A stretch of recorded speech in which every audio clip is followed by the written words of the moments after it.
Sarpanch pending bill sarpanch इंकोर इंका madam వాళ్ళు ఎక్కిర్రా లోపలికి సర్పంచుల పదవి కాలం అయిపోయి దాదాపు 8 నెలలు గడుస్తుంది. అదేవిధంగా కాంగ్రెస్ ప్రభుత్వం రేవంత్ రెడ్డి గౌరవ ముఖ్యమంత్రి గారు 9 నెలలు అవుతున్నది అధికారంలోకి వచ్చి. కనీసం మా సర్పంచుల పెండింగ్ బిల్ల మీద మేము ముఖ్యమంత్రికి 2 సార్లు వినతి పత్రాలు ఇచ్చాం. అదేవిధంగా డిప్యూటీ సీఎం కు 2 సార్లు ఇచ్చాం. పంచాయతీరాజ్ మినిస్టర్ కు 5 సార్లు ఇచ్చాం. అదేవిధంగా ఆల్ అందరి మినిస్టర్లకు వినతి పత్రాలు ఇచ్చినాం. ఎమ్మెల్యేలకు ఇచ్చినాం. అధికారులు పంచాయతీరాజ్ కమిషనర్ నుంచి ప్రిన్సిపల్ సెక్రటరీ నుంచి ఎంపీడీ దాకా వినతి పత్రాలు అందజేసినాం.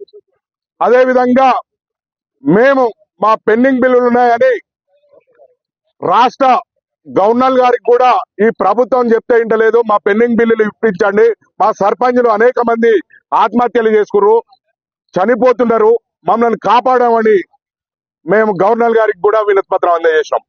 గవర్నర్ గారు దాదాపు మీకు 1 నెల రోజులలో క్లియర్ చేయిస్తా అని చెప్పిండు. ఇప్పటికి దాదాపు 2 నెలలు అవుతుంది.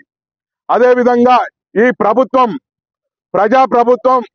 ప్రజాపాలన అనేది దాంట్లో మేము దాదాపు మాకు 8 నెలల నుంచి మా పెండింగ్ బిల్లులు ఇవ్వకుండా మమ్మల్ని ఇబ్బందులకు గురి చేస్తారు. మేము ఏదేమైనా ఒక గాంధీ మార్గంలో మేము గాంధీ చూపించిన సిద్ధాంతాలతోనే మేము నిరసనలు గాని వారికి వినమించడం జరిగింది. ఇప్పటిదాకా ఇక్కడ కూడా మేము సర్పంచులం ఆందోళన కార్యక్రమాలు చేయలేదు. ఇప్పటికీ కొంతమంది సర్పంచులు సావుకు దగ్గరలో ఉన్నారు. అప్పుల బాధ, వేధింపులు, వడ్డీలు కట్టలేక సావుకు ఆత్మహత్య చేసుకునే పరిస్థితిలో ఉన్నారు. ఇప్పటికైనా ఈ ప్రభుత్వం కాపాడాలని, లేని ఎడల ఈ ప్రభుత్వానికి ఒక డెడ్ లైన్ పెడుతున్నాం. మేము ఇన్ని రోజులు చూసినాం, ఇక మా వల్ల కాదు. ఈ నెల 30 తారీఖు వరకు ఈ ప్రభుత్వం మా సర్పంచుల పెండింగ్ బిల్లుల మీద ఒక స్పష్టమైన వైఖరి ప్రకటించాలి.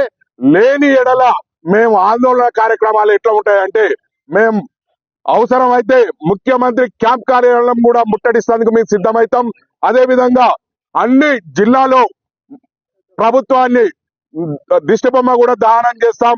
అదేవిధంగా అధికారులని అనేక రకాలుగా మేము గ్రామాల్లో తిరగకుండా అడ్డుకుంటామని తెలియజేసేందుకు మాది 30 తారీఖు వరకు ఈ ప్రభుత్వం క్లియర్ గా సర్పంచుల పెండింగ్ బిల్ల మీద స్పష్టమైన వైఖరి ప్రకటించాలి.